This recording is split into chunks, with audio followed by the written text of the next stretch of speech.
Donc, ce soir, à la demande des étudiants, je vais vous parler du pacte de Marrakech. Vous avez certainement entendu les discussions sur ce pacte qui a été voté le 8 décembre, puis ratifié par l'Assemblée générale des Nations unies. Le texte a été accepté par Macron sans recourir au Parlement, sans informer les Français et surtout sans aucun débat. Alors que l'Allemagne, les Pays-Bas, la Suisse, l'Italie, la Belgique ont tous engagé des débats publics. La France, non. L'exécutif ne s'est pas soumis à un débat sur ce point parce que le sujet est trop sensible, parce que l'immigration est le seul sujet qui a été retiré des discussions par Édouard Philippe, parce qu'on peut débattre en France de certains sujets, mais pas de l'immigration. À propos de ce pacte, il faut remarquer que l'argument principal qui a été avancé pour faire voler en éclats nos critiques, c'est simplement de dire on n'a pas à critiquer ce texte parce qu'il n'est pas contraignant. C'est un leitmotiv de la presse de nous dire ce pacte n'a aucune importance, pourquoi vous excitez-vous sur ce pacte? Il n'a aucun pouvoir contraignant. Et alors, nos objections sont considérées comme de l'intox, des fantasmes, une rumeur sans fondement, la désinformation, la résonance passionnelle, le triste jeu des surenchères, comme dit Lacroix, des fadaises, comme dit Le Drian, une peur irraisonnée, comme dit RFI, la frénésie politique, comme disent les Échos. Et tout ça parce que ce pacte n'est pas contraignant. Donc pourquoi en parle-t-on? Et pourtant, de nombreux États ont refusé de signer le pacte, dont plusieurs pays européens, la Bulgarie, la Hongrie, la Pologne, la Tchéquie, la Slovaquie, la Serbie, l'Australie, qui n'est pas en Europe, Israël, l'Italie, l'Algérie, le Brésil et la Suisse, et bien sûr les USA, mais aussi Singapour. Alors on peut se demander, si c'est si peu contraignant, pourquoi ces États n'ont pas voté le pacte? Pourquoi le voter s'il ne sert à rien? Pourquoi consacrer des fonds importants à ce texte de 41 pages, précédé d'une négociation de 5 ans et même 12 ans si on tient compte de la déclaration de New York qui a été à la base de ce texte de Marrakech? Alors vous vous doutez bien qu'en fait, il y a de l'arnaque dans l'air. Mais vous ne soupçonnez pas à quel point. Parmi les médias qui défendent le pacte, la plupart ne connaissent pas le fin mot de l'affaire, seule une minorité est consciente du cœur du problème. Je vais donc m'attacher à éclairer cette question en procédant en 2 étapes. D'abord, je vous parlerai du contexte des traités multilatéraux dans le temps qui est le nôtre. Et dans un deuxième temps, je vais faire la critique interne du document et j'en ferai le détail en montrant ce qu'impliquent les déclarations de ces gens qui ont signé ce texte. Je commence donc par le contexte. Avant tout, il y a une chose qu'il faut comprendre, c'est que depuis une 50aine d'années, il y a un changement de nature du droit international. Et ce changement de nature se fait sous l'effet d'une offensive idéologique puissante et cachée. Alors, je vais essayer de vous expliquer comment on est passé d'un droit international de l'engagement à un droit international du consensus. Avant 1914, on était sur le droit international de l'engagement. Qu'est-ce que ça signifie? Eh bien, ça signifie que le droit international c'était la résultante des traités bilatéraux. C'est-à-dire que les États passaient entre eux des traités, c'est-à-dire des contrats, et ces traités les engageaient. Ils les engageaient, ce qui fait que engagement réciproque, ça veut dire du droit. Et le droit international, c'était ça. Les États se sont liés par des engagements réciproques. Alors, quelle était la conséquence de cette réalité? D'abord, caractère pragmatique. Dans le droit international d'avant 14, on s'engageait sur des questions bien concrètes. Quel était le prix des droits de douane qu'on devait payer pour aller dans tel endroit, si on avait le droit de passer par tel ou tel détroit, etc., etc. Il y avait un caractère pragmatique et précis. Et le domaine était limité. L'engagement était puissant. Et il y avait surtout un élément fondamental qui était la réciprocité. La réciprocité, ça veut dire que si vous respectiez l'engagement que vous avez signé, l'autre le respectera aussi. Mais bien entendu, la conséquence, c'est que si vous ne le respectiez pas, on appliquait ce qu'on appelait la théorie des représailles, c'est-à-dire qu'on appliquait une exception en disant vous n'avez pas respecté le traité, nous, on ne le respecte pas non plus. Cette conception du droit international ne mettait pas en avant, de manière essentielle, un jugement moral. Ce droit international ne faisait en aucune façon appel à l'opinion. Et d'autre part, dans ce droit international, on respectait certaines règles du jeu, ne fût-ce que des règles de langage. On respectait les acteurs du droit international parce que c'était des professionnels, ils savaient ce qu'ils faisaient. Quand ils disaient un mot, tout le monde comprenait le sens de ce mot. Et enfin, ce droit international connaissait une stricte séparation entre l'interne et l'externe.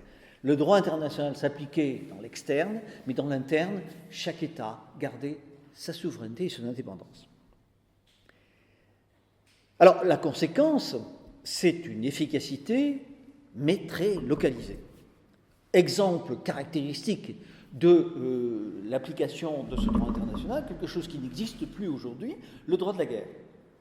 Le droit de la guerre, on n'a pas le droit de se servir de certaines armes, on n'a pas le droit de traiter les prisonniers d'une certaine façon, on doit traiter de manière différente les soldats et les officiers, enfin, tout un tas de règles qui ont été mises sur pied, et ces règles, en temps de guerre, on ne va pas se casser les pieds à chercher qui est-ce qui a tort et qui est-ce qui a raison, on va essayer de respecter la règle, parce que si on ne la respecte pas, l'adversaire, qu'il ait tort ou raison, il ne les respectera pas non plus. Donc, les États respectent ces règles, non pas parce qu'elles sont justes, mais parce que c'est leur intérêt. Après la guerre de 1914, et surtout après la guerre de 1940, les choses changent. On assiste à la mise en place d'innombrables traités qui ne sont plus bilatéraux, mais qui sont multilatéraux. C'est-à-dire que c'est 50 signataires qui vont signer le même traité. Et quelles sont les caractéristiques de ce traité? D'abord, domaine universel. On affirme de grands principes qui sont détaillés dans les préambules de traité. Et ces principes font converger une vision du monde qui conduit vers le progrès et le bonheur. On fait en permanence appel à l'opinion. Et la frontière entre l'externe et l'interne s'efface progressivement. Pour la bonne raison que le droit international devient une morale. Il y a les bons et il y a les méchants. La communauté internationale, qu'on appelle, qui en fait, on ne sait pas trop qui elle désigne, va décider qui est bon et qui est méchant. Alors, si vous êtes bon, vous avez tous les droits, vous pouvez faire tout ce que vous voulez. Si vous êtes un méchant, vous n'avez aucun droit. Et même si vous servez d'un cure-dent pour vous défendre, vous êtes quand même un méchant et vous avez tort. Les engagements de ces traités sont très nombreux. Mais qu'est-ce qui se passe quand un État refuse certains engagements? Vous me direz, S'il refuse l'engagement, il n'a qu'à pas signer le traité. Ah, mais ça, c'est pas du tout comme ça que ça se passe. Hein. Depuis 1945, on ne fait plus comme ça. Quand il y a un État qui n'est pas d'accord pour signer un traité, parce qu'il n'est pas d'accord à tel ou tel engagement, mais si, il faut qu'il le signe. Parce que s'il ne le signait pas, ça voudrait dire qu'il n'est pas d'accord avec les grands principes idéologiques qui sont contenus dans les préambules. Mais, pour qu'on ne risque pas de se trouver en face de contraintes trop sérieuses qui, par la suite, pourraient être reprochées aux gouvernants qui ont signé ces traités, eh bien, on fait ce qu'on appelle des réserves. Les réserves qui sont une particularité des traités multilatéraux. Et les réserves permettent de dire, moi j'accepte le traité, mais sur cette clause-là, je ne suis pas concerné. Je suis lié par le traité, mais je n'ai pas pris le menu, je n'ai pris que la carte. J'ai pris tel engagement, tel autre. Alors évidemment, non seulement je n'exécuterai pas les clauses qui sont dans ce traité à l'article tel, mais encore, personne n'est obligé de les respecter à mon égard. Vous voyez la différence fondamentale du droit international entre le droit international tel qu'il existait avant et tel qu'il existe aujourd'hui. Si vous ne comprenez pas ça, vous ne comprenez rien à ce que c'est que ce traité de Marrakech. Je vous prends un exemple, le traité de non-dissémination nucléaire, traité de non-dissémination qui interdit d'utiliser la bombe atomique quand on ne fait pas partie des États qui ont été dotés de cette arme dès le début. Vous mettez des réserves. Vous dites, je suis tenu, mais à condition que les États qui sont dotés de l'arme nucléaire me donnent gratuitement le nucléaire civil. Bon, inutile de vous dire que personne n'a respecté cette clause-là. Alors, si on applique le traité selon le droit international traditionnel, formel, eh bien, pratiquement tous les États sont en droit de se doter de l'arme atomique. Mais ils ne le diront pas. Ils ne le diront pas parce que, politiquement, c'est pas à faire. Même l'Iran, qui veut se doter d'une nucléaire civile, n'a pas osé utiliser cet argument qu'il aurait eu la possibilité d'employer. Parce que les États s'engagent sur les préambules, qu'ils considèrent comme sans portée, ils refusent les clauses précises, mais en fait, ils acceptent les principes idéologiques, comme s'il ne s'agissait que de verbiage, et ce n'est pas du verbiage, ce sont des principes qui vont se révéler tout à fait contraignants à long terme. Eh bien, nous sommes là devant un procédé idéologique que nous avons eu déjà l'occasion de critiquer lorsque nous avons fait notre conférence sur le principe de non-discrimination. C'est la technique anglo-saxonne pour la mise en place d'un droit, pour mettre en place une nouvelle forme de droit, une nouvelle idéologie juridique.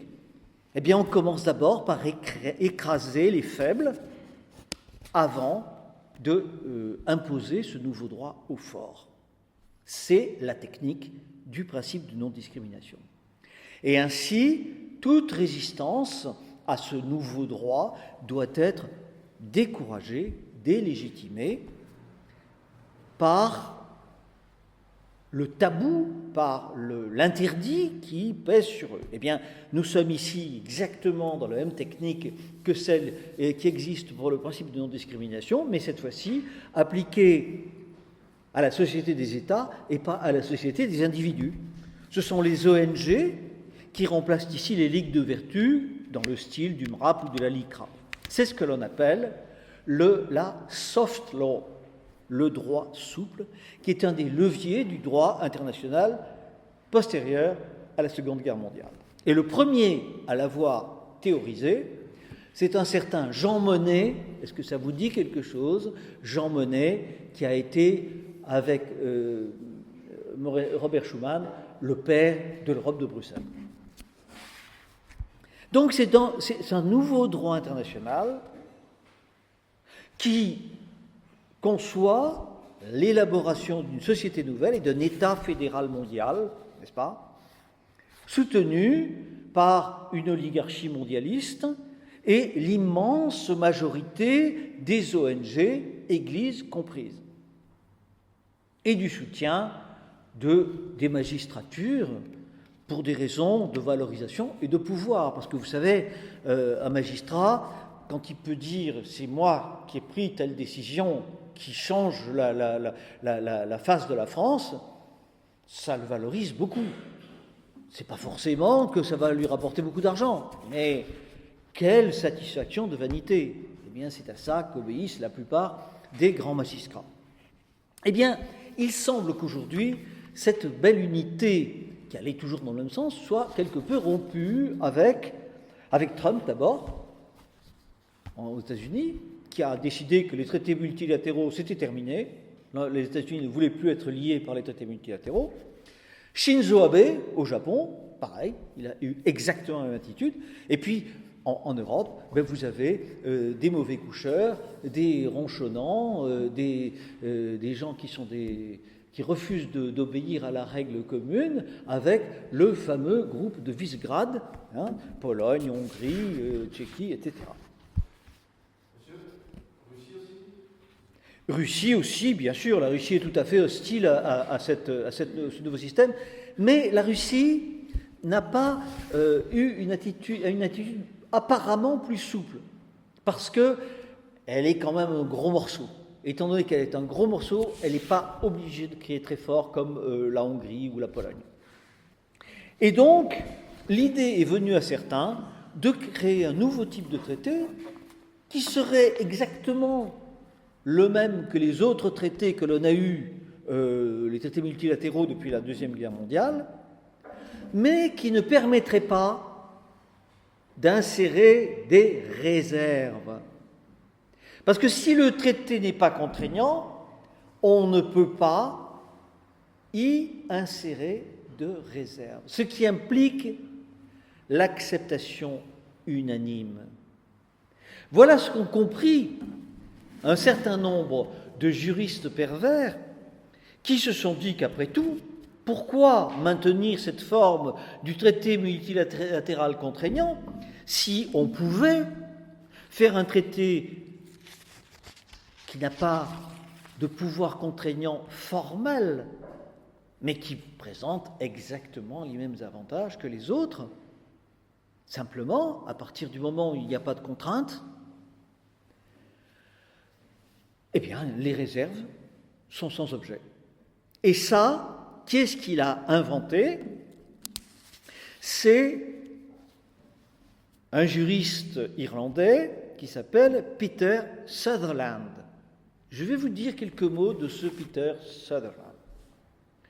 C'est un monsieur qui est mort l'année dernière, au printemps, et qui avait eu des postes considérables, puisqu'il avait été représentant du secrétaire général des Nations Unies pour les migrations, il a été commissaire européen à la concurrence, secrétaire général fondateur de l'OMC,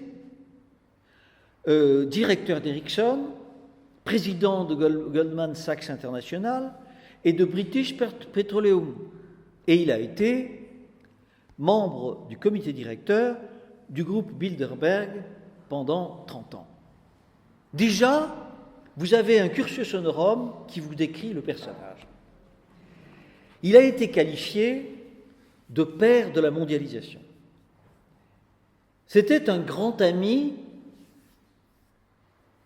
de Monseigneur Bergoglio, que l'on appelle aujourd'hui le pape François. Et d'ailleurs, le pape François l'a fait nommer directeur de la Commission internationale catholique sur la migration. C'est pas un hasard, hein. Et dès son entrée en fonction, en 2015, eh bien, il déclare que la Commission a un rôle à jouer important pour engager plus activement l'Église catholique en faveur de l'immigration. Dans sa fonction comme envoyé spécial des Nations Unies, Peter Sutherland a proposé aux États de l'Union européenne, écoutez bien parce que c'est absolument hallucinant, Peter Sutherland a déclaré devant la Chambre des Lords qu'il était urgent de miner et d'affaiblir l'homogénéité nationale des pays d'Europe, car la prospérité future des États dépendra de leur capacité à l'ouverture. Il a été capable de dire ça en public. Eh bien, c'est un propos tout à fait coutumier chez lui. Il était à l'époque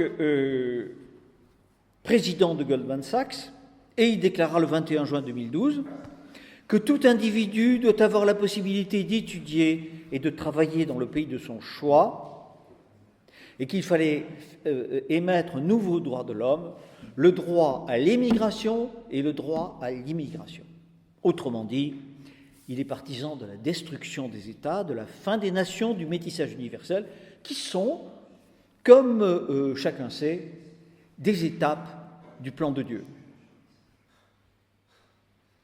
Il est clair que l'œuvre de cet homme, comme de son disciple Avramopoulos, qui est toujours responsable européen des migrations, ça ne peut être que la négation de tout ce que nous aimons et de tout ce que nous espérons. Nous avons affaire là à un ennemi chimiquement pur. Le successeur de Peter Sutherland, en tant que représentant spécial du secrétaire général de l'ONU, Louise Arbour, partage exactement son idéologie. Elle a présidé pendant 7 ans l'organisation International Crisis Group, organisation qui est financée en grande partie par un certain George Soros. Nous sommes toujours en pays de connaissance. Elle exerce une activité de lobbying en vue de promouvoir une politique interventionniste et belliciste dans le cadre de l'OTAN. Et le 10 décembre dernier, le secrétaire général de l'ONU a martelé, en s'inspirant d'un rapport de la division de la population du début de 2017, qu'il n'y a point de salut pour nos sociétés face à la baisse du taux de natalité et au vieillissement de nos populations en dehors d'une immigration massive en provenance des pays en difficulté. Pardon ? Vous avez donc compris où se trouve l'arnaque de cette convention. En multipliant les déclarations idéologiques, les tribunaux se trouveront pris dans un lacis d'innombrables fils d'araignée et chaque jour ajoutera une contrainte de plus dans l'application des lois idéologiques qui nous oppriment.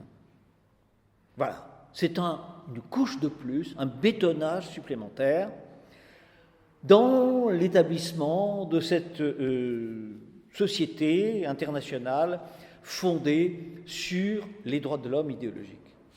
Donc, le pacte mondial sur les migrations n'est pas un texte de droit classique. Le pacte mondial sur la migration est censé respecter avant tout les principes de non-régression. Principe de non-régression, on ne doit pas faire marche arrière. On doit continuer dans la même ligne. Et de non-discrimination. Et cette formulation nouvelle n'est absolument pas anodine. Car en fait, plus le texte est vague, plus l'interprétation est extensive et plus les tribunaux peuvent apporter de la force et de la contrainte à des textes qui au départ ne sont que de simples déclarations d'intention. Nous allons maintenant passer à la deuxième partie de mon exposé consacrée à la critique du texte adopté à Marrakech. D'abord, je vais passer en vue un certain nombre de thèmes en donnant les articles auxquels ils correspondent. D'abord, une description biaisée et tendancieuse du phénomène migratoire, car le pacte, dès le départ, formule l'idée que les migrations sont quelque chose de positif et de bienfaisant. Je cite, « Il faut créer des conditions favorables qui permettent à tous les migrants d'enrichir nos sociétés, Grâce à leurs capacités humaines, économiques et sociales, ce caractère intrinsèquement positif des migrations est le principe directeur formulé par ce pacte, qui reconnaît qu'à l'heure de la mondialisation, les migrations sont un facteur de prospérité, d'innovation et de développement durable, et qu'une meilleure gouvernance peut permettre d'optimiser encore ces effets positifs. Vision tout à fait coutumière à l'ONU, le secrétaire général de l'ONU actuel, Antonio Guterres, a expliqué en novembre 2016 qu'il fallait briser les mythes pernicieux qui entourent les migrants et reconnaître que la migration est inévitable, qu'elle ne s'arrêtera pas, et ce, du fait des pressions démographiques et des changements climatiques. Et elle ajoute, la migration n'est pas le problème, mais la solution.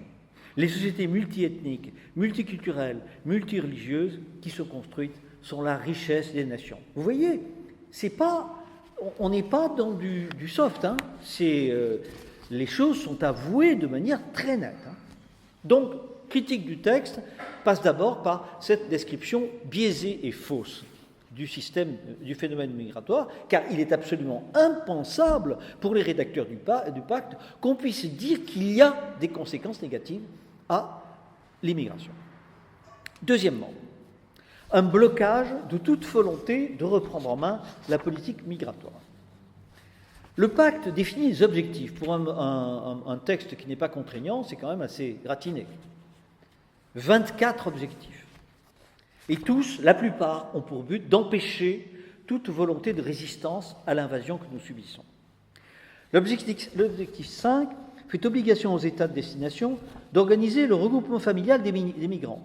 On ne peut pas revenir sur cette législation qui date de 1977 en France et qui a été à l'origine de la première immigration postcoloniale.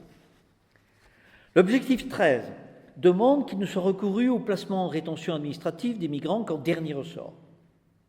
Et comme les migrants ont toujours pour règle de se cacher dès qu'ils sont arrivés, illégalement, ça signifie qu'il devient impossible de les expulser. L'objectif 15 et l'objectif 22 demandent que soit assuré l'accès des migrants aux services de base et aux avantages acquis. La préférence nationale devient donc un peu plus hors la loi.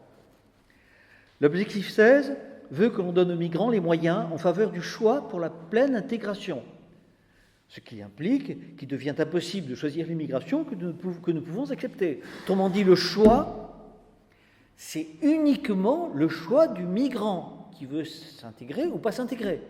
Mais l'État accueillant n'a absolument pas la possibilité de dire « moi, j'en veux pas, je veux pas de ça, je veux pas d'un tel, je veux pas de telle nationalité ». Absolument pas le droit. C'est d'ailleurs totalement interdit par le principe de non-discrimination dont le terme est prononcé 40 fois dans le pacte. L'objectif 20 veut rendre l'envoi de fonds plus rapide, plus sûr et moins coûteux. Ça veut dire, si vous voulez, que par définition, tout État qui voudrait négocier avec les pays d'origine des migrants en disant, si vous voulez, si vous êtes gentil avec nous, on va vous consentir des taux d'intérêt moins grands, hein, des frais moins importants pour le transfert des fonds, c'est pas possible puisque c'est interdit par l'objectif. Il est évident que les sentiments des intérêts des nations de destination ainsi que les coûts que représente l'immigration sont totalement oubliés et ignorés. C'est inutile d'en parler car l'invasion est par définition inéluctable et bienfaisante. Le pacte, dans son certain nombre de points, l'objectif 5 et l'objectif 13, exige des États qui s'engagent dans la signature. Nous nous engageons à donner aux migrants un statut supérieur à celui du citoyen. Et sur bien des points, nous allons les énumérer. D'abord, c'est le migrant qui est maître de sa propre identité. Il peut définir unilatéralement sa propre identité objective. Son nom, son âge, sa nationalité, son lieu de naissance. Puisque l'objectif 4 du pacte sur la migration fait obligation à l'État accueillant, ô combien, fait obligation d'accepter la nationalité qui leur est présentée par des gens qui, ne l'oublions pas, ont l'habitude de brûler leur papier d'identité avant d'arriver sur le sol français pour qu'on ne puisse pas les rapatrier chez eux. Hein. C'est habituel, ils font tous comme ça, on brûle ces papiers d'identité. En pratique, le migrant a droit à une identité conventionnelle, celle qu'il prétend avoir, et il en est de même pour son âge. Puisque vous savez que la Cour internationale, la Cour européenne des droits de l'homme, est en train de mettre sur pied l'interdiction d'utiliser des tests médicaux pour vérifier l'âge des migrants.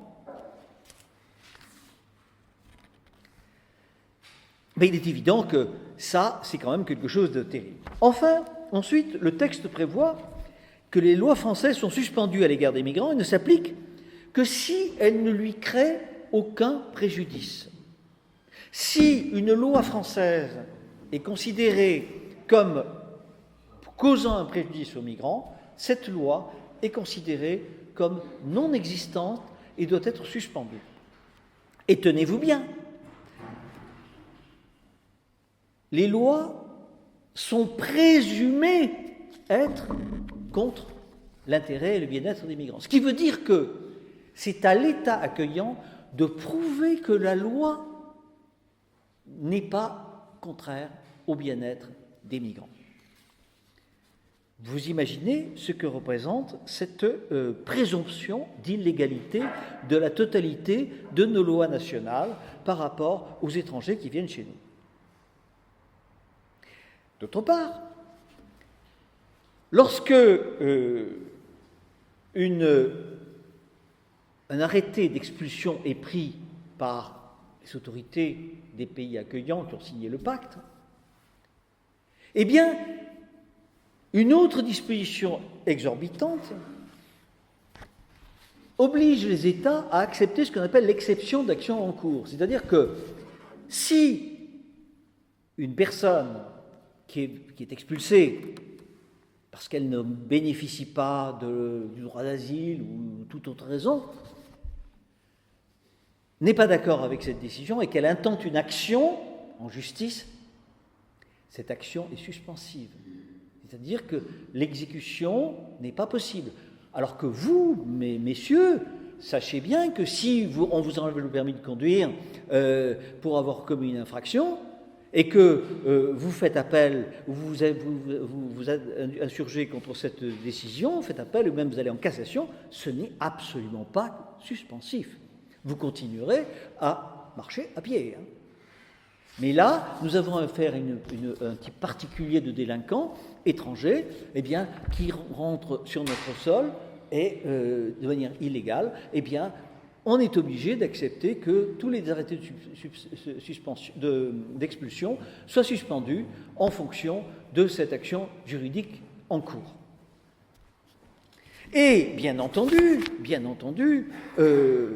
les gens qui font ces actions doivent se faire rembourser leurs frais par les États qui doivent les financer. Bien entendu, c'est dans le pacte. De plus, les États doivent renoncer à l'internement administratif de ces délinquants. Il est donc impossible de les localiser.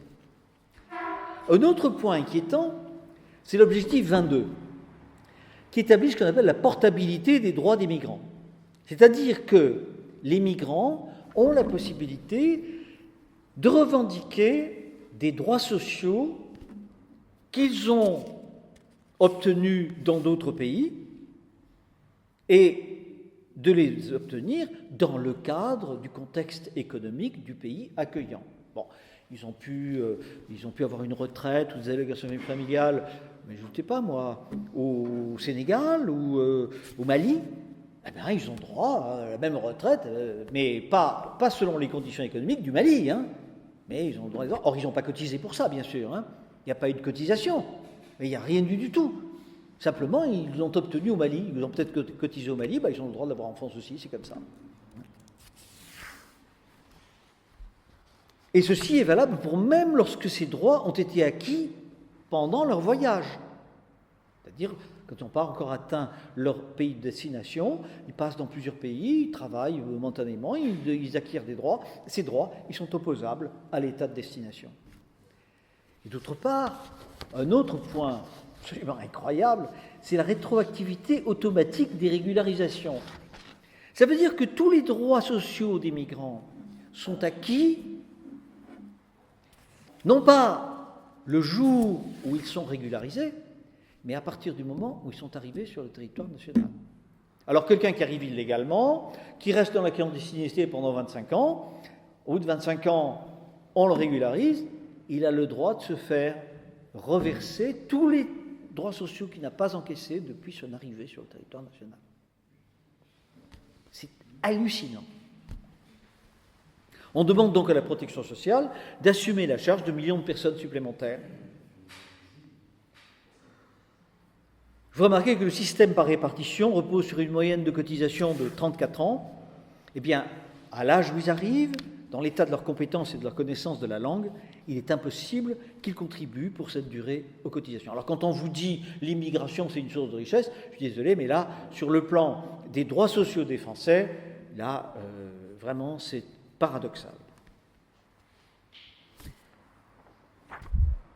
Également, l'abolition, ça c'est également très important, l'abolition des distinctions entre les différentes catégories de migrants. Alors ça c'est une chose qui, que Peter Sutherland avait très à cœur, et d'ailleurs que le pape François n'a pas hésité à répéter à plusieurs reprises qu'il ne fallait pas faire de différence entre les demandeurs d'asile qui fuient la guerre et puis ceux qui fuient la misère. Hein. Donc toutes ces catégories, ces différences de statut doivent être supprimées. Il faut que tous ces gens reçoivent les mêmes droits, simplement les droits de ceux qui ont des besoins. Eh bien ça, c'est également très important parce que ça veut dire qu'on n'a plus aucune possibilité de refuser valablement l'entrée des migrants qui ne viennent que pour y chercher une situation économique meilleure. D'autre part, une idée qui est mise en place par ce pacte, c'est l'idée qu'il n'y a pas d'autre règlement des problèmes des migrations que mondial. Ce qui est quand même quelque chose de tout à fait discutable, parce que, en fait, certains pays ont une émigration qu'ils ne demandent pas, qui leur est néfaste, et on ne voit pas pourquoi on les priverait de cerveaux, de travailleurs qui leur sont utiles. En Afrique, il y a de nombreux pays dans lesquels la majorité des médecins, par exemple, vont en Angleterre ou en France. Et ce sont des pays qui ont besoin de médecins. Pourquoi est-ce qu'on part d'une législation mondiale alors qu'en réalité, l'État devrait tout faire pour conserver ses propres travailleurs? Et d'autre part, toute procédure administrative visant à limiter l'immigration est découragée, voire interdite. C'est le petit A de l'objectif 8 que je cite, élaborer des procédures qui fassent respecter l'interdiction des expulsions collectives, assurent une procédure régulière et des évaluations individuelles, améliorent la capacité d'accueil et d'assistance et garantissent que la fourniture d'une aide de nature exclusivement humanitaire ne puisse être considérée comme illégale. Ça veut dire simplement que ça, c'est un arrêt de la Cour européenne des droits de l'homme qui s'inscrit dans le même sens. Vous savez, vous avez peut-être écouté, il y a quelques mois, il y a des gens qui ont voulu forcer les barrages à Melilla. Et ils ont utilisé la violence, ils ont utilisé des bombes artisanales, des armes de poing, des couteaux et des gourdins. Et il y a eu un certain nombre de gardes civils qui ont été blessés, certains gravement. Étant donné que tous ces gens avaient été coupables de ce qu'on appelle des blessures, coups et blessures données en réunion, puisqu'ils étaient en groupe, hein, ils étaient organisés et ils ont fait assaut de la garde civile espagnole. Les Espagnols ont voulu appliquer une législation qui est à peu près la même que la nôtre, en disant, voilà, ces gens, ils ont attaqué, on va collectivement les renvoyer. Eh bien, la Cour européenne des droits de l'homme estimait que ce n'était pas possible. On ne doit pas respecter, on ne doit pas effectuer d'expulsion collective, c'est interdit, on doit étudier le cas particulier de chacun. Le cas particulier de chacun, à mon avis, ça aurait été à l'égard de gens qui n'étaient pas des migrants, on aurait dit, écoutez, d'abord, la première chose, c'est qu'ils ont commencé par entrer à la suite d'un délit, et un délit grave, puisque coups et blessures ayant entraîné des incapacités de plus de 2 mois. Eh bien non, aux migrants, on n'applique pas ces règles-là. On n'a pas le droit de faire d'expulsion collective. Et bien plus, on doit leur donner la possibilité, pour qu'ils soient bien chez eux, chez nous, eh bien, il faut imposer, c'est l'objectif 16A, une société multiculturelle. Il faut que l'État accueillant respecte les cultures, les traditions et les coutumes des communautés des migrants grâce à un échange enrichissant, y compris en ce qui concerne les moyens de promouvoir l'acceptation de la diversité. Je fais une petite observation à cet égard. La signature de ce pacte va radicalement à l'encontre de tout ce que la République française, dont je n'approuve pas toutes les positions, mais la République française fait depuis 50 ans, puisque vous savez que la théorie française jacobine, c'est que là, il n'y a pas de diversité en France. À partir du moment où on est en France, on a vocation à l'assimilation. Et bien ça va radicalement à l'encontre. Le pacte de Marrakech dit l'assimilation, c'est pas bon, il ne faut pas assimiler. Au contraire, il faut maintenir une société multiculturelle. Et bien plus encore, l'objectif 16D impose de proposer aux migrants des emplois réservés, faire en sorte que les marchés du travail soient plus inclusifs et promouvoir la pleine participation des travailleurs migrants à l'économie formelle. Et de même, le pacte demande que les établissements qui sont fréquentés, les établissements scolaires qui sont fréquentés par une forte proportion d'enfants de migrants, reçoivent des ressources supplémentaires à celles des autres. Comment cela s'appelle-t-il, tout ça ? Ça s'appelle de la discrimination positive. Voilà ce que contient ce pacte. Et puis, également, le pacte contient des choses encore bien pires que ça. Le pacte se propose de reformater les opinions. Et ça, c'est le côté le plus inquiétant de ce pacte, dans l'objectif 17, puisqu'il se propose de faire de nous encore bien davantage des réprouvés que nous ne le sommes, en renforçant encore la mise hors la loi de ce qu'ils appellent des discriminations. Le pacte veut bien sûr que les signataires condamnent, combattent et éliminent toute forme de discrimination, mais bien sûr seulement les discriminations à l'égard des migrants. Celles des migrants à l'égard des allogènes, celles-là n'ont pas d'objet. Et puis bien entendu, la discrimination n'est pas définie, donc elle est indéfiniment extensible. Le pacte dit que tous ces objectifs doivent être faits en respectant la liberté d'expression, mais il prend soin de signaler ce qu'il appelle la liberté d'expression. La liberté d'expression ne peut se concevoir que dans le cadre d'une compréhension globale des migrations sous tous leurs aspects. Il est évident que les signataires doivent éliminer tout ce qui permet de distinguer les migrants des autres. Ce qui veut dire que les migrants ont le droit de dire « nous, on est différents », mais nous, on n'a pas le droit de dire « vous êtes différents ». Et c'est ainsi que la France a récemment fermé l'Agence française pour le dépistage des handicaps parce qu'elle dépistait la drépanocytose qui permettait de mesurer la proportion de l'immigration de peuplement, puisque plus de 35% des naissances en France sont extra-européennes. Et tout cela doit se faire, nous dit le pacte, avec des institutions nationales des droits de l'homme. Qu'est-ce que c'est que ça, les institutions nationales des droits de l'homme ? Eh bien, ce sont les ligues de vertu et organisations humanitaires, des ONG, qui bénéficient d'un privilège exorbitant, l'action collective, et qui organise systématiquement l'invasion. Le pacte entend y regrouper les migrants, les responsables politiques, religieux et locaux, le personnel enseignant et les prestataires de services. Et puis, ça va encore plus loin. Le pacte estime qu'il faut changer le mental des peuples d'Europe en faisant évoluer la manière dont les migrations sont perçues. Et comment ?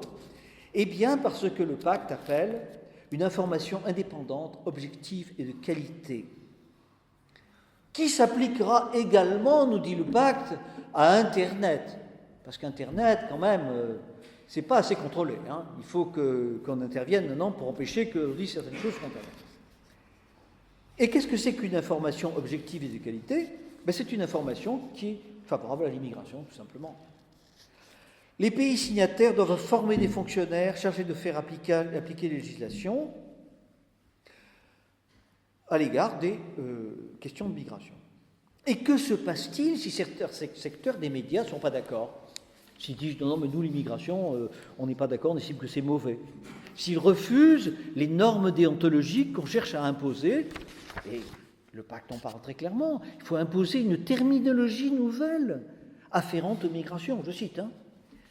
Ah ben, si les gens sont ça, si ce sont des gens qui sont assez méchants, assez criminels pour mettre en cause l'immigration, ben, il faut les punir. Comment ? Tout simplement en leur interdisant tout fonds public, tout soutien matériel doit être refusé aux médias qui propagent systématiquement l'intolérance, la xénophobie, le racisme et les autres formes de discrimination envers les migrants, mais bien entendu, dans le strict respect de la liberté de la presse, n'est-ce pas ? Le but, évidemment, c'est d'obliger les gens à considérer les effets positifs des migrations.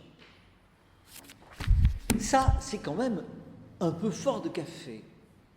Le pacte s'engage à sanctionner financièrement tous les organes, tous les gens qui écrivent, qui usent de leur écrit ou de leur pensée pour faire une critique de l'immigration. C'est quand même assez extraordinaire.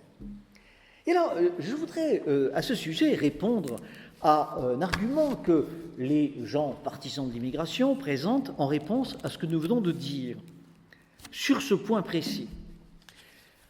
C'est une réponse qui est drôle par son cynisme. Ils nous répondent « En France, on ne risque rien de ce point de vue-là.